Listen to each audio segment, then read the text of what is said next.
Hey everyone, I'm Alex, and welcome to this quick meta guide on the new patch 7.30 that recently came out. And what we're going to do is we're going to take a quick look into how the meta has shifted and changed, which heroes are the statistical losers and which ones are the statistical winners as well. We're also going to discuss the itemization and differences between different ranks with regards to the heroes and their win rates. Let's get started. All right, so we're beginning our conversation talking about Crusader, and there's a reason for this.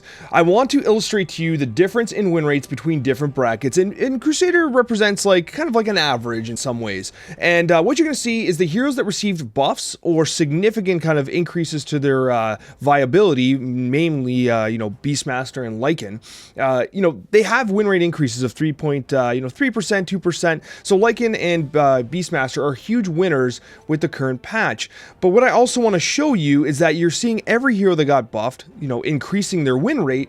However, they're still sub 50% for the most part. You're seeing some like Brewmaster and Slark, seeing some increases, but still Beastmaster and Lycan, who are, I'm going to tell you right now, are probably going to get nerfed, mainly because of the item Helm of the Overlord, are still sub 50%, but when you move to Divine and Immortal, you see a very different picture. You're seeing those heroes being piloted a little more significant, a little better, and you're seeing Lycan with a win rate of an average of 55%, and Beastmaster with a 54% win rate. And if you actually break that down to the day, if you actually go back here and you go to Lycan, for instance, and you go here to the Divine, what you're going to notice is that as people are figuring out the meta, his win rate's almost 57%, which is incredibly high.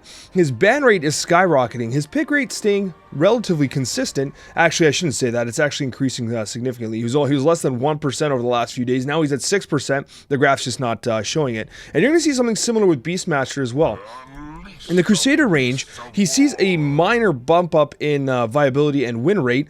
Not much of a change in pick rate because he's not being banned because people just don't generally play this type of hero in these type of ranks. And then when you move up to the Divine Immortal ranks, you're seeing significant ban rate increases. You're seeing a pick rate of about 8%, and you're seeing a win rate that is getting to about 57%, which is really significant. So once again, what you're looking at is you're looking at heroes that have a ton of competitive viability, but they're not being utilized at all brackets of Dota to good effect, which is really interesting. You see that, and you kind of ask questions. Well, if I'm someone who can master Beastmaster or master Lycan and fully understand how to play those heroes, can I find greater success at lower MMRs? Because those heroes are clearly very successful when piloted by highly skilled players. You're going to see the same thing with someone like Chen. Chen's win rate has increased, but it remains to be argued that Chen is not necessarily the type of hero that's balanced for pubs. Chen is probably balanced on the basis of what someone like No-Tail can do with Chen. Chen can stack like 4 camps at once. You're not going to see that in Guardian, but No-Tail with OG is going to be able to do that quite handily, and we actually saw that prior in DPC when Chen was not even buffed, like they got buffed now, and you saw No-Tail piloting him with great effectiveness. And so you really want to pay attention to that. We're also seeing, an increase in win rate in Void Spirit. Void Spirit's been another winner of the patch. There's a lot of reason to like Void Spirit, and one of the main reasons that you're seeing an increase in his pick rate from about 8% to about 12 is that he received a number of significant buffs that have made him a viable mid laner. He's extremely mobile. He has silences, which are always valuable in a game, and he's even being played a little bit as an off laner as well. So there's a lot of potential for Void Spirit in this evolving meta. You're actually seeing, went too far. You're actually going to see some interesting stuff in the lower brackets when you actually consider who's the biggest loser. And what you're seeing is someone like Tinker really falling off. And the reason for this is actually quite simple. When you consider Tinker's ability, Tinker's kit, in something like Crusader prior, he had about a 50% win rate. With the changes, he's dropping down to 45. Half of this is because you're seeing an increase in pick rate because people are like, oh, is Tinker a support now? The answer is yes. And basically people are trying him out for the first time and not actually taking, they're taking for granted the complexity of, learning a new hero. And you're seeing a dive off on the win rate. However, when paired with more skilled players, you're still seeing a relatively low win rate on the support Tinker. So there's reason to believe, even at a 15% win rate, that, pick rate, that, Tinker is not necessarily doing so great right now at all brackets. However, he's being banned almost 50% of the time. So he's the type of hero where I think obviously a lot of people see the potential in, but they haven't quite figured him out yet. So keep an eye out for Tinker. He's most certainly going to do some work. Referring to what's been going on as well with regards to the meta, you're seeing a significant drop-off on someone like Bristleback. Bristleback, especially as you get into higher MMRs, people know how to counter Bristleback. The Agnum Scepter being nerfed via the nerfs to Nasal Goo were relatively significant as well. Another major loser in all brackets is going to be Wraith King. Wraith King had a very significant nerf. A lot of people are not going to fully appreciate the scope of his nerf, but his ultimate changing from just a flat 40 seconds at level 3 going to a full minute at 60 seconds is going to have a very serious impact, especially at lower MMRs. We're actually not seeing it, which is quite interesting. It actually is one of those things that's relatively surprising, but when you consider that Wraith King was actually nerfed prior in 7.29D, I believe, where his crit rate was actually reduced. He was given a cooldown of 5.5 at level 1, which kind of reduced his laning capabilities. You're going to see Wraith King being a little more challenging to pilot, especially when people are used to that 40-second respawn. But overall, another major issue is the one of Broodmother. Broodmother actually took an absolute beating here. And, the win rate on Broodmother and something like Crusader dropping down to 39%. That is atrocious, absolutely atrocious. But then again, when you move up to higher MMRs, you're still seeing a 44% win rate. So, although it's still a tempered, 5% gap between lower MMRs and higher MMRs, you're still seeing a hero that is very rapidly losing viability. But then again, Broodmother was banned in almost half of all games. Basically, she was banned, someone tried to ban her every single game, effectively. And you're seeing this drop-off, which would indicate that, people are realizing that Broodmother has been destroyed. Rest in peace, Mother of the Brood.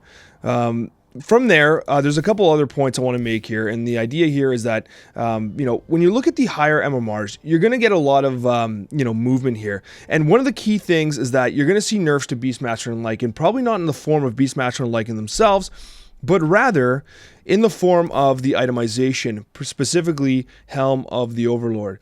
Helm of the Overlord is simply fantastic. You have an absolutely fantastic build-up with the Helm of the Dominator. The reason for this is because Helm of the Iron Will is a very effective sustain item in lane. You're getting good stats at a crown and a relatively inexpensive, I shouldn't say it, it's actually kind of expensive, but it's a good power spike. It represents you being able to take a creep over and apply some pressure in the lane. And then in order to get to the Helm of the Overlord, you already have the Dominator. You're building a Vladimir's Offering, and Vladimir's Offering has a very consistent buildup. You're getting your Buckler, you're getting your Ring of Basilius, you're getting your Morbid Mask. It is a very, very, standard buildup with a relatively inexpensive recipe. And the result from that is, once again, the recipe for the Helm of the Overlord for $1,000, which if you consider the fact that you're getting an Ancient Creep, under your control, you're getting a ton more, value out of it. It's increasing in base damage, increasing in armor, increasing in health regen. Everything about it is just simply fantastic. And when you consider the synergy that you have with various, ancient creeps that you control, like the golems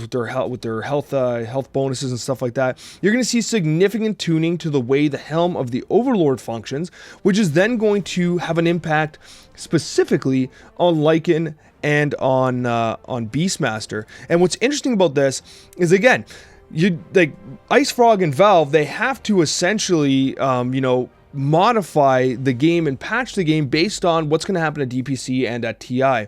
While Beastmaster and Lycan are not going to be problematic in the lower MMRs, the Heralds and the Guardians and the Crusaders and Archons, the fact that they're so problematic at Divine and above is going to make it so that Valve is going to have to address it. The final thing we're going to take a look at here is the pick rate of very high MMR games, and what you're seeing here is that Gyrocopter has absolutely exploded in popularity with his buffs and reworks. You're seeing support Abaddon being used as well. Despite the nerfs to Luna's farming speed, she's getting picked up very frequently because of the sheer capability of the hero.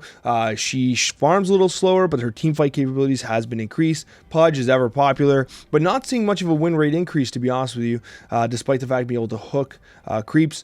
Dawnbreaker seeing a massive resurgence thanks to her shard and her Aghanim Scepter, which are considered to be very strong.